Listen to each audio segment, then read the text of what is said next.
Welcome, everybody. Welcome to the Legendarium podcast. I am Craig, your host, here with a special and very, very spooky Halloween episode. We did a Halloween episode. I want to say we did one a couple of years ago, but then we skipped it last year. But luckily, in the year 2022, we've been saved by Rita Woods. She's my guest today. Rita, how are you? I'm good. How are you? I'm not too bad myself. We're going to be doing an Author Shelf episode this morning. And for those who have listened before, they know the Author Shelf is where we bring somebody on.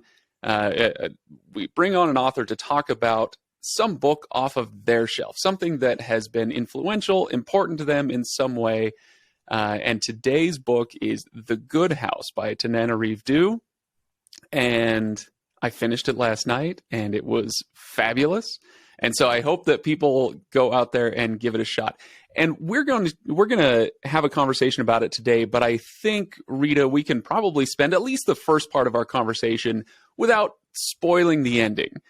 We can talk about the book so that people who haven't read it get a chance to, hey, get a little Halloween episode in their lives. But yeah, you should read it. I thought it was fantastic. So anyway, Rita, thank you for coming on. You just published The Last Dreamwalker on September 20th, and we're going to talk about that a little bit later in the episode. But for now, we're talking about The Good House. It is I want to call it a quasi-gothic demonic possession horror novel. I don't know quite how to categorize this thing, but it's a lot of fun. Well, okay, depending on your definition of fun. Rita, before we get into the synopsis of the book and all that, let me just ask you, why did you pick this book? You know, I love Tananarive Due. She has this way of weaving really creepy, magical stuff into what should just be normal, everyday sort of situations. In this particular book, you know, you've got this family dynamic, this troubled marriage, a teenage son struggling to find himself. And then you throw these, quote, normal people with issues that almost anybody can identify with into basically, to your point, a story about spirits and demons and history and voodoo. And I love that mashup. So that's why I picked that book, because it's always been one of my favorites. She does that with all of her other books. Like, you think your life's going one way, and then the spirits kind of intervene. Right. Now, this book was published about 20 years ago. I want to say, what was 2003 maybe? Something like that. Yeah. I looked at some point. But so it was about 20 years ago, and as you say, there's a lot going on. It's, to say what is this book about? Good luck. There's a lot going on. It spans 3 generations of family. So it's, what's her name? Grandma Marie, a black woman from the South, the deep South, moves to southwestern Washington, of all places, because it turns out there's a patch of land there that is brimming with magical potential and spirits and all that stuff. And she angers the spirits and thinks that I guess she knows she hasn't made peace with them, but knows that she also didn't take care of it before she died. And so she tried to leave some instructions, and those instructions were unfortunately followed by the wrong person. Right. They get intercepted. So, you're right. Yeah. So horrible things happen and delightful things happen, and then some more horrible ones, and then the book ends, right? Sort of like life, right? It's good. It's good. Well, kind of, yeah. Let me ask you this. Let's get philosophical before we get into like the plot and the characters. And, like I said, we want to give those who haven't read it yet a chance to listen to it for a while before we get into the ending or whatever. But what is it about horror? Now, I've done some episodes in the past with people who are big fans of horror books. And one of the things that they often tell me, because I'm not averse to horror, but I'm also not well versed in it. they tell me I love it because obviously you get the thrill, you know, it's that shouldn't be discounted, but also because I feel like it teaches me something about life. And sometimes, you know, you want to go, what does horror teach you about life? You know, but what does horror do for you? What draws you to it? What makes you want to read it, write it, enjoy it in whatever way? I think because whether you call it horror or magical realism, I think the thing that draws me is the sense that there are things that exist on another plane, right? That there is more to life than just what you can see with your eyes or hear with your ears. And that the world is a much, much bigger place. I also like the sense that there are these seams of time and reality that can be broken. And, you know, depending on the author, that can be from any kind of thing. Maybe it can be, you remember when you were a kid, or maybe only girls do this, where you'd go do that thing like Mary, Mary, Mary into the mirror. And it's not just girls. Yeah. No. Yeah, right. We scared ourselves spitless. Exactly. You would scare yourself because on some level you wanted there to be some magic in the world. You wanted there to be more to than what you could just see. Because if that's the case, it doesn't always have to be bad, but if there can be this underground hidden wellspring of evil, there has to be a mirror side of good, right? And that makes you bigger than just, I'm sitting in middle school and there's this kid that won't pay any attention to me. Well, there's more to that than that because I'm magical. And I think that's what draws me, that sense of possibility, that sense of power and engagement that's bigger than yourself. And that that really fascinates me. And it's sort of limitless. I love that. It's, because as I cast my mind back, you know, for years to when I was a teenager, it's, I can remember that sense very clearly of exactly what you're talking about, wanting to feel bigger than my britches, you know, that I was more important than just the kid in row 3, you know, in the classroom, you know, head down doing the work.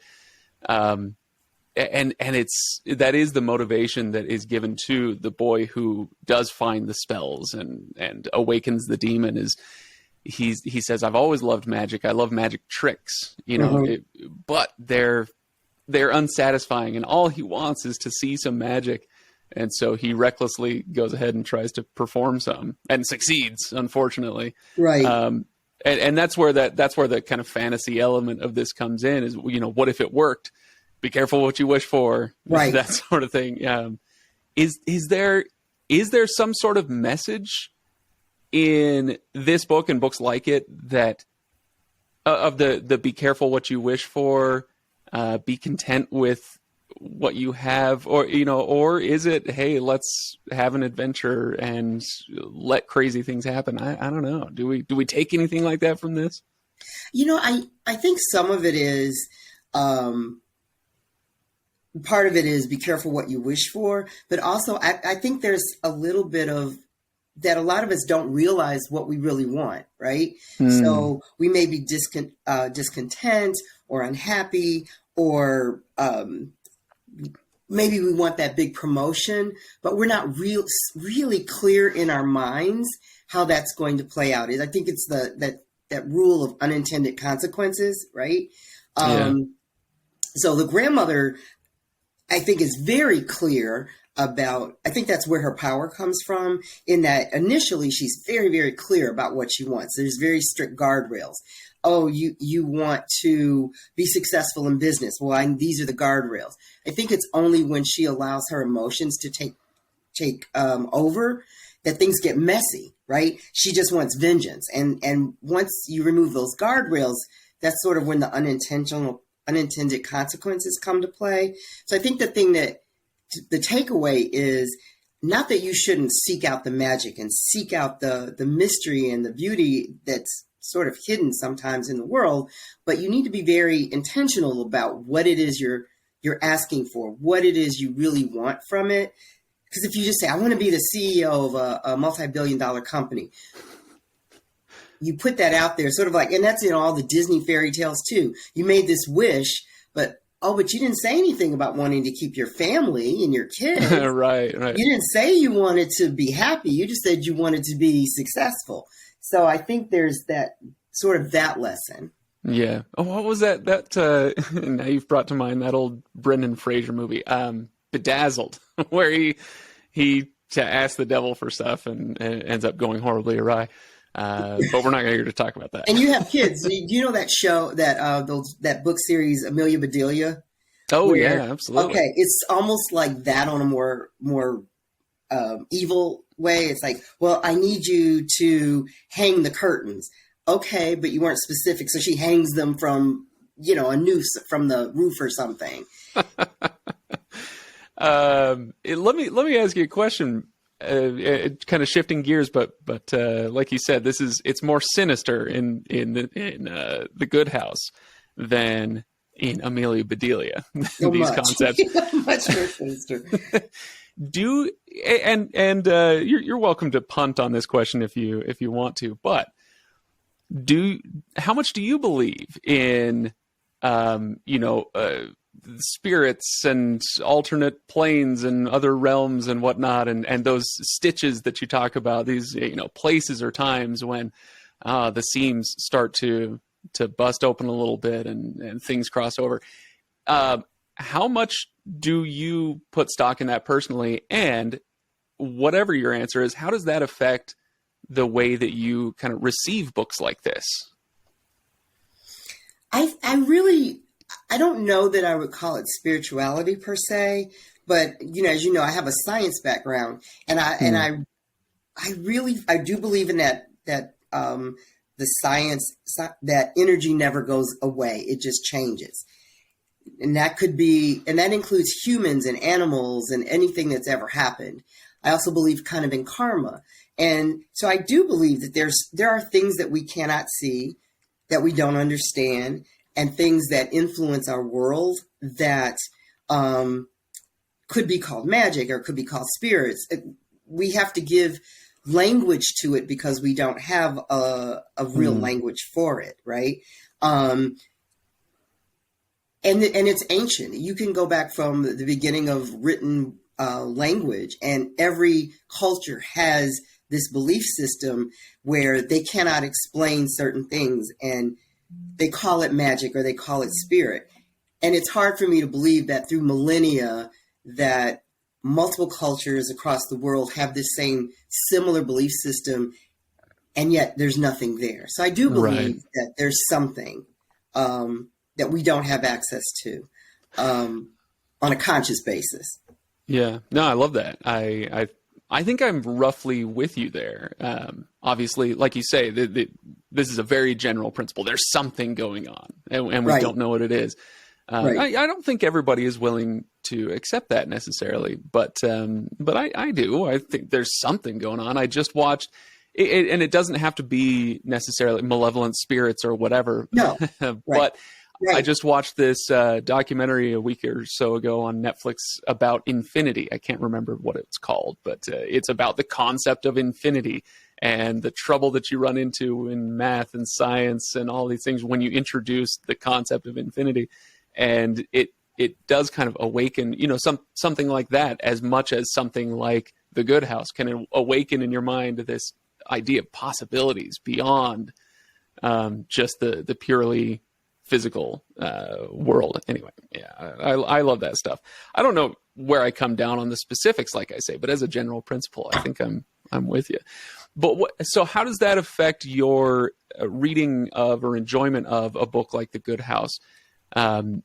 Do you enjoy feeling like you're getting into a peek into one of those possible worlds? Is it just the thrill of the macabre? What is it for you? In particular in The Good House, I love the idea that there's this generational connection to ancestors and spirit. And so, no, for me, I don't like to be, what do the kids call it? Jump scared. I don't like, I don't like to be just have jump scares just for the sake of it. I think Yeah. it has to be grounded in something. And in this particular book, it's grounded in Voodoo, and I find that fascinating because it's both historical and it pays homage to the ancestors. I wouldn't call it particularly religious, but it is spiritual, and there's rules, very specific rules. Like, I don't know if you've seen those commercials where the guy's laughing, saying, "Well, let's get in the running car. No, let's hide behind the chainsaws." To me, that's just scary for scary's sake. Whereas the rules are, the reason these things are happening is because there are very specific rules that the gods and the spirits expect, and they want a certain amount of respect. You break those rules, and then the wheels come off. And you're kind of on your own. And I like books that it's very clear and very grounded in rules and regulations and respect and discipline. And the scary part comes when people either don't respect the rules, don't know the rules, or just accidentally stumble into this realm where they're like, okay. So I don't like jump scares just for the sake of scariness. Yeah. No, it's. I think the generational thing is obviously significant in this book, and there's a lot to be learned from it. As you say, respect, and we can kind of blow that out. Even first of all, you've got to respect, yourself and your parents and your grandparents, where you came from. And not everybody's situation is such where they say, instinctively, "Oh, I want to respect, this person." Sometimes, bad things can happen within families, but there's still something to the idea of knowing where you came from and who you came from. And so respect can just take the form of sometimes understanding, so that by understanding your past, you understand yourself better. And so there's that generational thing going on with this book, because and I should also say it kind of goes the other way as well. It's not just about you respecting your past, but it's also about respecting your future and those who are going to come after you. Because one of the things Grandma Marie doesn't do well is communicate to her family what is going on. She kind of leaves some breadcrumbs, which makes for a great story, right? But if we're pulling life lessons out of our stories, don't do the Grandma Marie thing and keep it all a secret. If you have literal demons coming after your family, you might want to tell them. But don't you find that even if you take the magic out of it, I think that's an underlying theme too, is that you might have all the best intentions in the world. I'm going to protect my family. And so you hold these secrets, but these secrets always manage to come out in a really bizarre and twisted way. And that can be, it doesn't have to be magic. It can be the secret of alcoholism, of adoption, of a child that was put up for adoption, of a molestation, of something. But you hold this secret, but it affects the way you interact with your children and your grandchildren and your great-grandchildren. And nobody really knows what's wrong, except they know that there's something there. And I think even if you take the magic away, I think that's also an underlying theme. That could be an underlying universal theme of this book. I think you're absolutely right. But of course, the magic is there. And I was, it's actually one of the things that I found very satisfying about this book is, let me cast our listeners' minds back to, what was it, June? I think it was June or July this year, when we aired another Author Shelf episode when Allison Noel chose Rebecca, the classic gothic horror novel, for us to read. And I'd never read it before, and I quite enjoyed it. I thought it was fabulous. I read it when I was like 12, and it was scared the crap out of me. A little inappropriate, but I was like, oh my God. It was, I can imagine reading this at 12. I'll tell you, when we're done recording, I'll tell you what somebody made me read when I was 12, and it messed me up. But with Rebecca, there are similarities as far as, secrets being kept and this house that's haunted by the presence of this and that and the other. But in Rebecca, you come to realize that that, well, sorry, spoiler alert, everybody. There is no ghost. The ghost that's haunting the house is the memory of this woman. And I want to say more about it, but you can go listen to the episode. In this one, I got the payoff of, a demon showed up and he's pissed. And it was, so I really enjoyed kind of just the payoff of, it's the magic. It's kind of like Corey in the story. He says, I like the tricks, but I need something real. I just want to know that there's real magic. And as a reader, I kind of got that payoff as well. So to bring people in who haven't read the book, there's a malevolent demon spirit thing. I'm not sure exactly what do they call it? The Baka. The Baka, that has been haunting this house for a few generations after Grandma Marie woke it up. And Corey, now the great-grandson, wakes it up. And now it's out for vengeance on this family. And the main character is Corey's mom, and the demon wants to get her and make her suffer. Anyway, so I guess going back to my point, I love the payoff of having the actual demon. I will say that payoff, that enjoyment for me came a little bit too late not too late, but later than I would have liked in the book, where it does start quite slow. I'd say the first half of the book there, we don't have any of that kind of extra natural, spiritual, demonic, whatever word. We don't have much of that stuff. But for me, when it came into the story, it really picked up quite a bit. I don't know. Response? Any thoughts on? Do you feel like? I have to agree. It had been a long time since I read the book, and so in rereading it, I mean, the first chapter, of course, is almost prologue. It starts in, I can't remember, 1925, 1929, and it's clear that there's something really creepy and supernatural going on. But then, like the next 50, 75, 100 pages, it spends a lot of time world building, talking about the relationship between Angie, the main character, and Tariq, her husband. And personally, I could have done without that, or a little less of that, because it's not until Angie returns back to Sacagawea that you get sort of picked back up that magical thread, or that demonic thread. So I absolutely agree with you. Yeah, and it wasn't egregious or anything, but right. I might have taken a thick blue pencil to some portions of those beginning chapters. But hey, it's Tananarive Due. I'm not not in much of a position to critique too hard. But I guess maybe it's just personal preference that once the magic showed up, I was like, all right, now we're into the story. Now some freaky stuff is happening, and so yeah, I quite enjoyed that. What on this read through, did anything jump out to you that maybe hadn't jumped out to you before, or favorite bits from previous times you'd read it? Was there any specific moment or character that caught your attention and made you go, "Oh yeah, that's why I love this book"?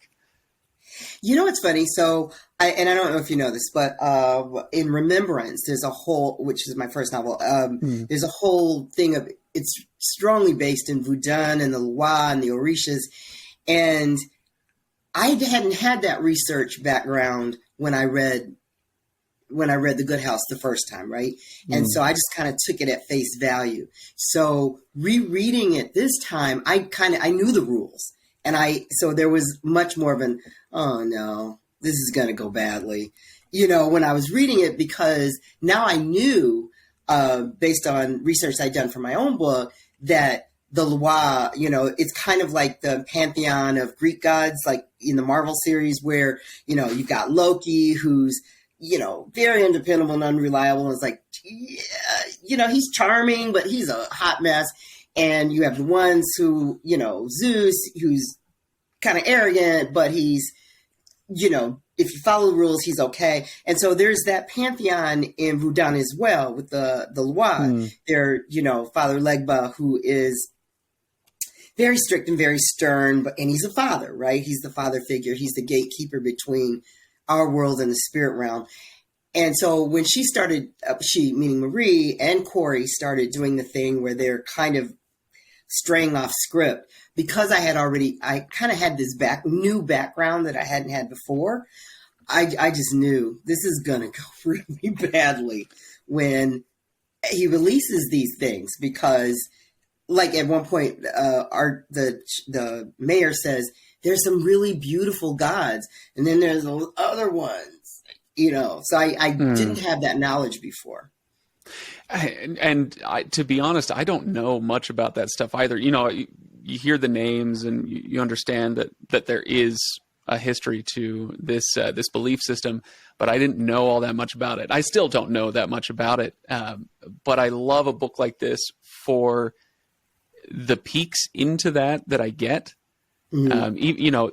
The Good House is not a book that's going to teach you all about, these belief systems and the magic and, voodoo and whatever else it's dealing with, but it's going to give you glimpses and make you go, I think I do want to learn more about that. And then you go pick up another book that teaches you a little bit more, or write a book in your case that deals with some of that stuff. What is it about that region? We're talking deep South, kind of Louisiana, bayou magic stuff, the Gullah language that we hear snatches of, or what is it about that? I'm not sure if it's just the foreignness to somebody like me. I grew up in Washington State, but not the magical part. Really? I did.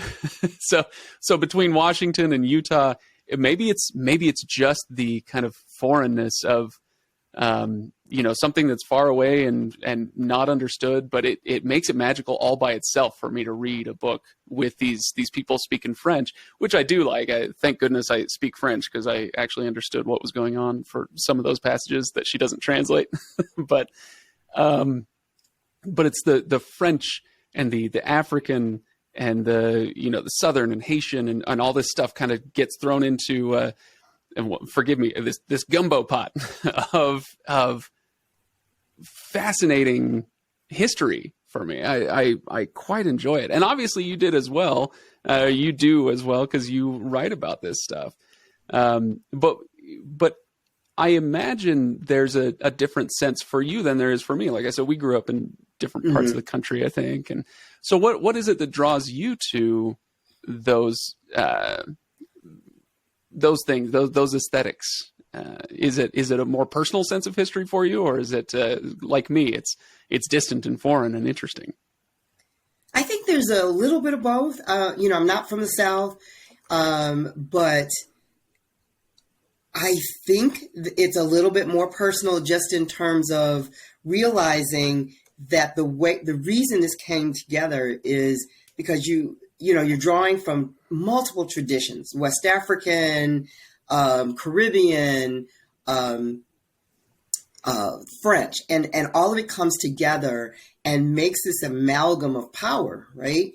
And I think that part of the reason that region, because you can, if you go anywhere through the South, Haiti, South America, there's Canobelli, there's Santeria, there's Voodoo, and I think part of that is because this is a region that has a very fraught history, right? Mm-hmm. And it is combining multiple belief systems together.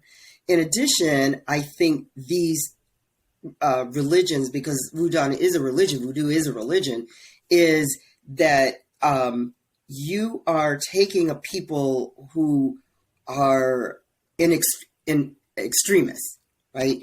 And so that spirituality comes to the forefront in a way that wouldn't be necessary if there weren't such strife going on.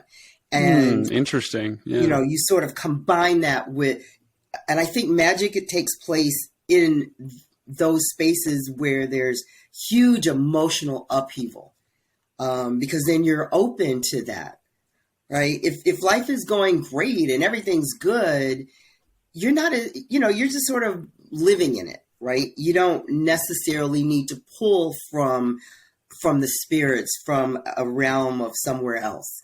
When you're just trying to survive and you are walking the thin knife edge of emotional and spiritual trauma, I think you're more open to trying to pull in from all traditions to make this work for you and to find joy and peace at a place where that seems impossible. So I think that might be sort of why you sort of see these religions thrive in these areas, like I said, like Santeria and Candomblé and Voodoo, because those are the regions in which these sort of things take place. It's always roiling emotionally and spiritually. That's so fascinating. I've never thought about it in those terms before. I'm trying, in my head, I'm trying to relate it to things that I do know at least a little bit about. and I'm thinking of, as you say, the upheaval, the difficulties and high emotions, they open people up, whether it's individuals or cultures, they become opened up in a certain way. And it makes me think of the great awakenings of the 18th and 19th century in America, where there are these explosions of kind of Protestant churches and, traveling ministers and mega churches and all this stuff. And that popped up around the time that there were great expansions going on and migrations of people, and they're settling this and they're fighting them, and there's all this stuff going on, and poof, now you have this great awakening. I wonder how much there is to that. Boy, you've given me something to go research now. A lot of some things, if we're being honest. So, all right. Well, I'm thinking, Rita, we should probably talk about the plot of the book itself, the characters, the writing, maybe a little more specifically. So, to those who haven't read the book yet, we'll probably mention a few things. So if you want to avoid spoilers and go read the book, then maybe pop off now and come back when you've read the book, or at least the Wikipedia synopsis. There you go. But let's talk about. I guess we've talked around the plot of the book, but let's dive into the characters and what we like, and what worked, and maybe even some of what didn't. We talked a little bit about the beginning of the book being a little slower than maybe the two of us would have preferred, though different strokes, I'm sure. There are a lot of people who love the beginning of this book. Anyway, but what to make of our main character, Angie? She's the generation that was skipped. Right. To set the table a little bit, Grandma Marie, so think of her as the great grandmother, accidentally curses her daughter. So her daughter lives her whole life under this curse, ends up committing suicide over it. And nobody tells her daughter, our main character, Angie, what's going on. And therefore she's unprepared to deal with her teenage son finding stuff. She doesn't even know that it's going on.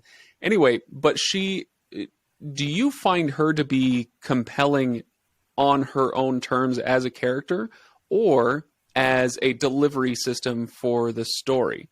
And what I mean by that is sometimes you have a main character who's a very strong personality.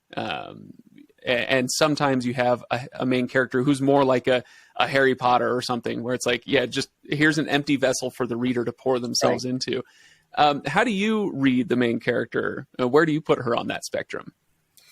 So I think she's sort of, I think she's a strong main character, but became stronger as the story took place.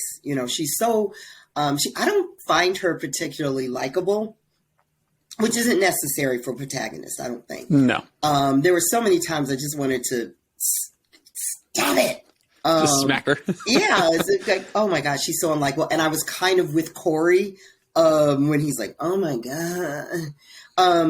But at the same time, one of the things that Due had done was sort of build this backstory. So you kind of knew why she was the way she was, a little bit of a control freak, prickly and ready to snap at things, based on her history with her mother and growing up in this place that was where she was always a bit of an outsider.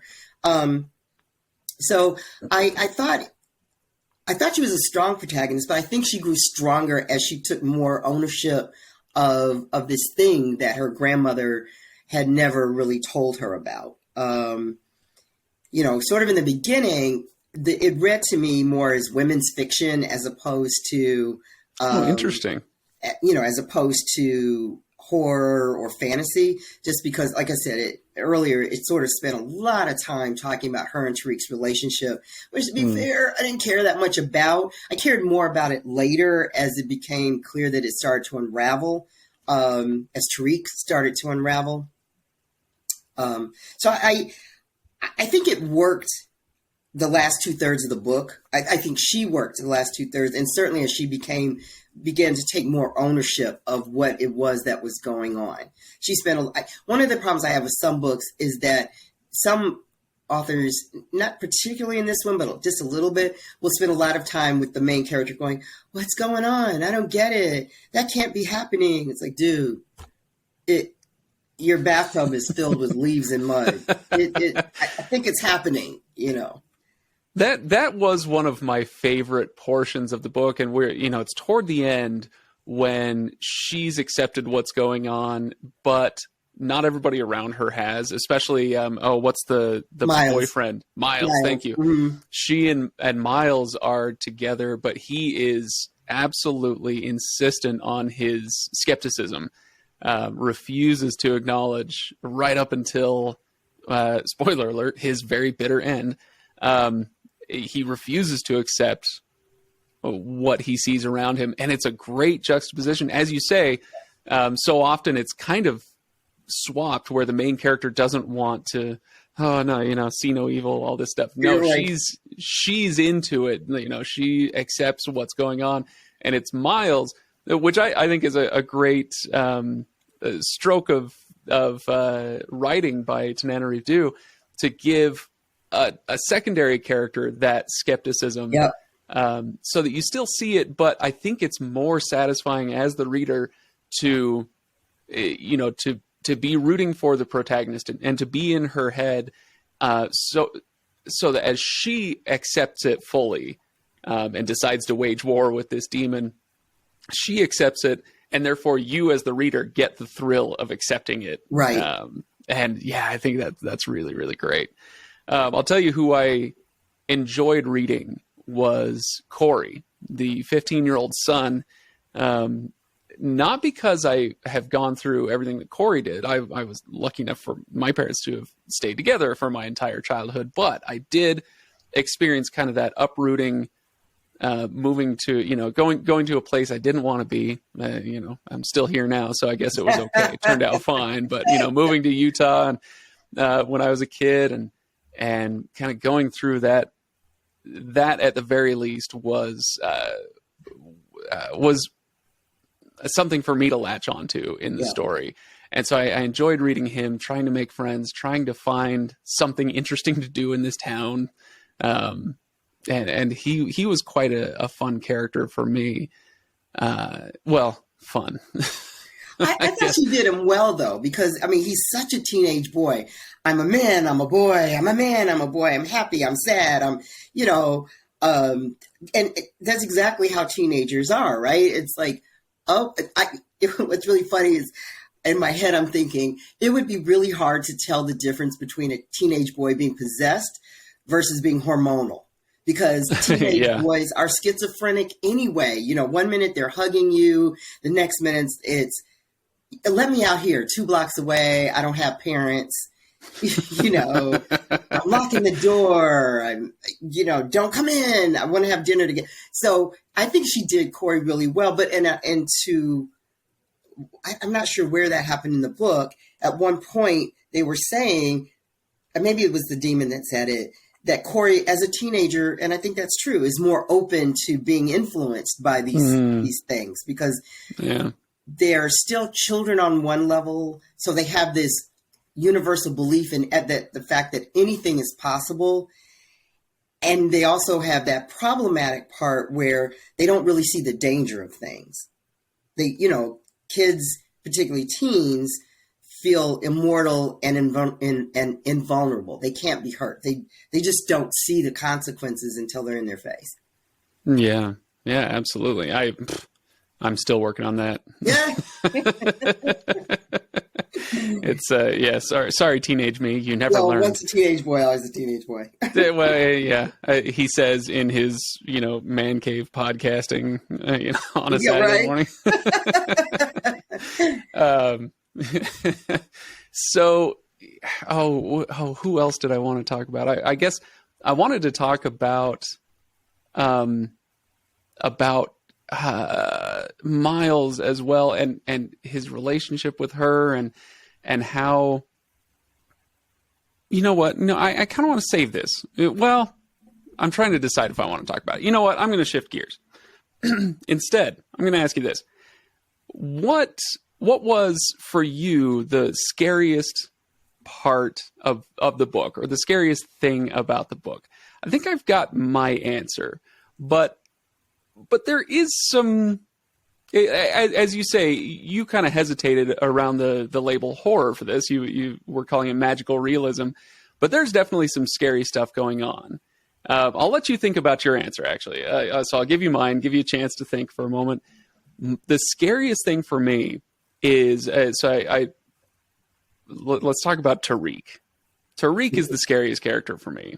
And not necessarily because of what he does. He ends up becoming, he's possessed and he's chasing people around and shooting cops in the head. And he's obviously scary, but it's maybe, I don't know, 2/3 of the way through the book, halfway through the book, something. We get this scene where he's a football coach and his nephew is one of his players at the Raiders, and they're out at a club, and so you get this scene at the club, and there's this girl out front making inappropriate advances Little on girl. These two older men. Young girl. Yeah, slightly inappropriate.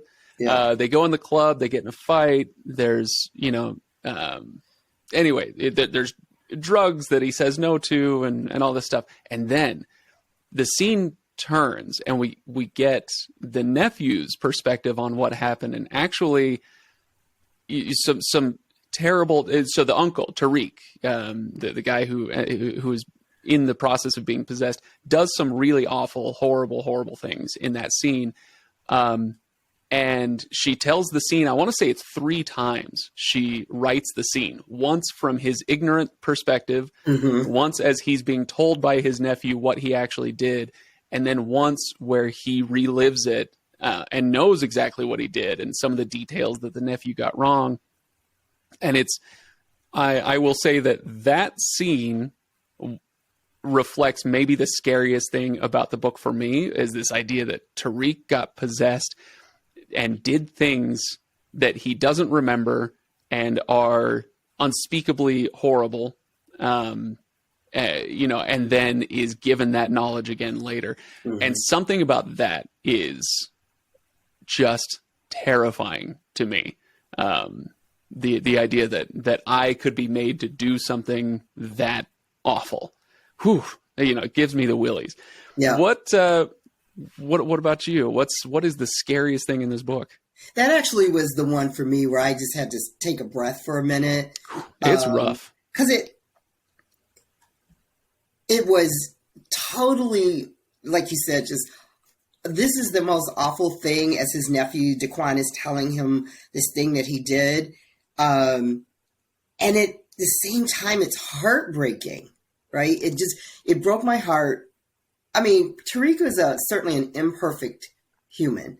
I think he had his own rage issues, his own drug issues. He wasn't the greatest guy in the first place, but he was still trying. And he was working on that. Yeah, I'm not going to do drugs anymore. I'm trying to clean up my act. He clearly loved his nephew, but that pivotal point where something broke inside of him, and then you realize sort of a little bit later after that all of this pain that he was suffering was him still trying to fight to hold on to his humanity. And he lost it that night in that limousine, right? And as Daquan is telling him what he'd done, and as to your point, at first he's just denying it, like, are you out of your mind? That is nothing that I would ever do. Even when I was doing drugs, I would never do that. I think he says that at one time, like, even at his worst, that is a line he would not have crossed. And then the memory comes back to him. And I think I was most terrified when he attacked his nephew. And I just kept thinking, no, don't do it. Don't hurt Daquan. But for me, again, I agree. That was the most painful. And I felt so sad for Tariq because Tariq disappeared at that moment. There was no more Tariq at that point. And it was, I felt a little bit of nausea because the demon at that point, and I don't know if it was the demon or Tariq or the combination of both, was a little bit charming and funny and wry and humorous in a really demented sort of way. Like when he goes to see Naomi, it's like, oh, I'm not going to hurt you. And I'm like, I'm not buying this. That's the other scene. Okay, so Tariq eventually goes on a murderous rampage at the end of the book, but that was the other scene kind of leading up to the end when. So we haven't talked about her. Sorry, Angie's friend is, you just said it. No, Naomi. Yeah. Naomi Price. So he tracks down Naomi and kills her. This is Angie's friend, and it did not escape my attention that I wasn't as terrified of the murderous rampage. The kind of like you said, the movies where let's hide behind the chainsaws, right? Yeah, right. That's kind of what we get into. Like we're chasing each other around and having this confrontation. But leading up to that, just to give so that people who haven't read it know what we're talking about. In the first scene in the limo, he rapes an underage girl. It's awful and terrible, and I don't want to dwell too much on that. But the other scene that you just brought up with Naomi, he finds her at a hotel and murders her there. It did not escape my attention that the two scenes with violence toward very vulnerable women were the hardest for me to read and the scariest for me to read. They were the most affecting for me, probably. And unfortunately, might be some of the stuff that sticks with me the longest after I'm done reading the book. But terrifying stuff. And the whole time he's sort of, and it was this, I kind of laughed, but it wasn't like a humorous laugh where, he had the dog, Onyx. And it's like, he was very proud of himself for like not killing anybody. It's like, look, I've got my rage under control. I'm not going to throw the dog out the window on the interstate. It's like, okay, low bar, but okay. When he's walking around like, well, I didn't run over Daquan with my car. I could have done that. See, I'm really working on my rage issues. Like, wow. And it feeds into what I was saying before about that being the terrifying thing for me is the idea of doing something, or being possessed and being made to do something I would never normally do.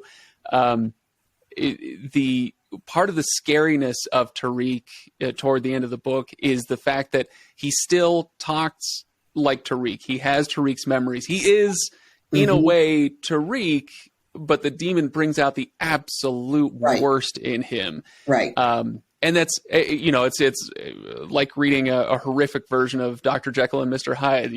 How evil am I, actually? That's a scary thought to confront. How dark is my dark side? Right. Oh, pretty dark. Yeah. Let's not dwell. Let's not find out, huh? So, all right, let's wrap up talking about this book so we can talk about yours. But any final thoughts, anything else you want to leave us with on The Good House and why you love it so much?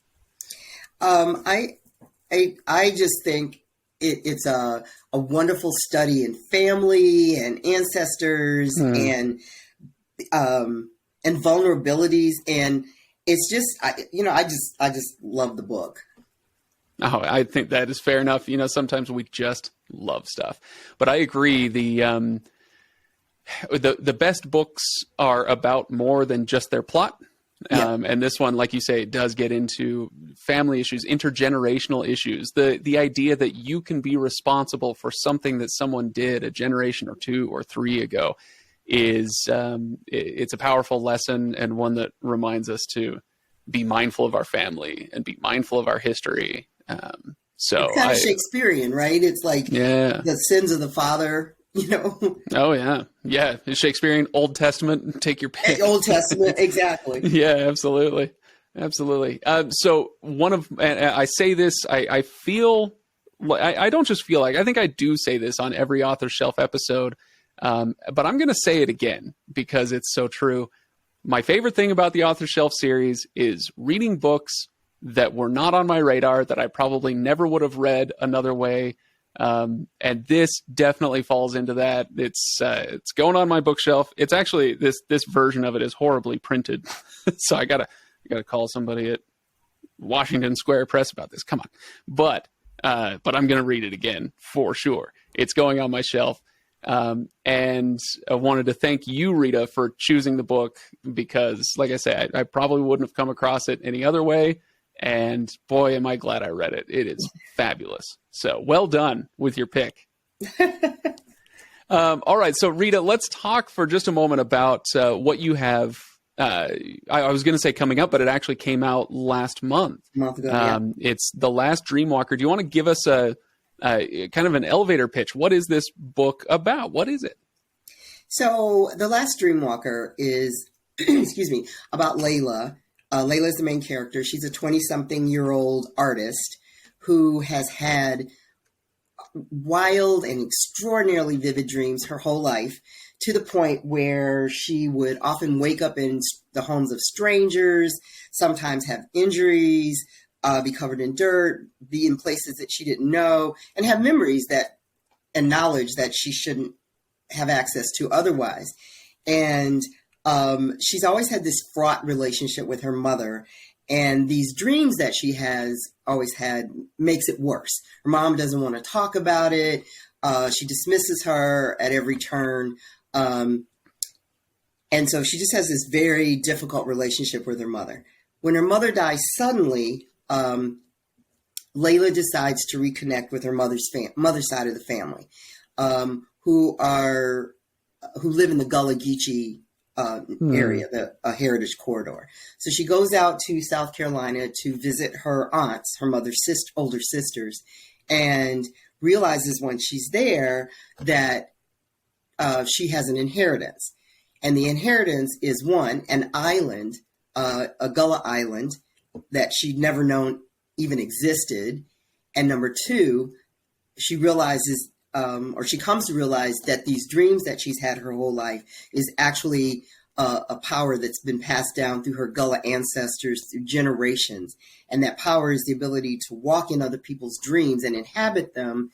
But also, as she grows stronger, she realizes, in addition to just inhabiting the dream, she has the ability to manipulate the people whose dreams she inhabits. And what is she going to do with that power? Well, one of the issues without spoiling is she gets into a feud inside of these dreams. So, oh man, yeah, you can use that power for good or evil. Yeah, exactly. Well, yeah, it's there are a few stories that we've done on the podcast that you're bringing to mind here, but that's how much does the how much does your book do what The Good House did as far as give me tastes and tidbits of religious or spiritual systems and cultural stuff that I probably wouldn't be as aware of? Do you do a lot with that? I do some, and part of it is it's important to me. A large portion of the book takes place in the Gullah Geechee Nation, and I wanted very much to touch on how that informs Layla and her family, because that history of the Gullah Geechee Nation is really amazing and rich and a full tapestry. And so it does take place in a dual time zone, a dual timeline. It talks about Gemma, who is her great grandmother. And that takes place right around as the Civil War is coming about. And she is a very powerful dreamwalker. And she is the first one to weaponize dreamwalking. And she uses that to get what she wants, which in this case is ownership of this island for her and her descendants. And so it talks about sort of the history of how that came to be. It talks about sort of the history of the Gullah Geechee Nation a little bit, and how important that is to these women's identity. So it does get into some of it, yeah. Yeah. Well, between magical dreamwalking and what Afro-Bahamian culture and history, it sounds like I said before, maybe before we started the recording, I think I understand why you chose The Good House for us to read. It's right. Sounds like there's some inspiration maybe that you got from reading Tananarive Due earlier. Yeah. Oh, definitely. Yeah. And okay, well, so the book is The Last Dreamwalker. It came out last month. But guess what, everybody? You can still buy it, and you should. And I'm going to as well. I've gotten into a habit now of buying all these books that, like the other books on the author's shelf, the ones that the authors actually wrote. I've been buying all of them and enjoying them. So The Last Dreamwalker is coming up. I suspect that I will have a really good time with it. So everybody should go check that out. Rita, anything else that you want to let us know about or promote? Not offhand. Okay. All right. So The Last Dreamwalker Festival for those who live in Texas next weekend. Say that again. I'll be at the Austin Book Festival for those who live in the Texas area next weekend. All right. So, yeah, all right. The Austin Book Festival. Go check out Rita and her stuff there. All right. So, Rita Woods, thank you again so much for choosing a book for us to read and making it a good one. It's been a lot of fun for me, and I appreciate you taking a few minutes out of your day, and I hope you enjoy your Halloween and, whatever else is coming up. And, people are going to be listening to this 3.5 years from now going, who cares about Halloween? But yeah, thank you, Rita. Thank you. And for everybody else, thank you for listening. Or watching. If you're on YouTube, you should go subscribe on YouTube. We appreciate that.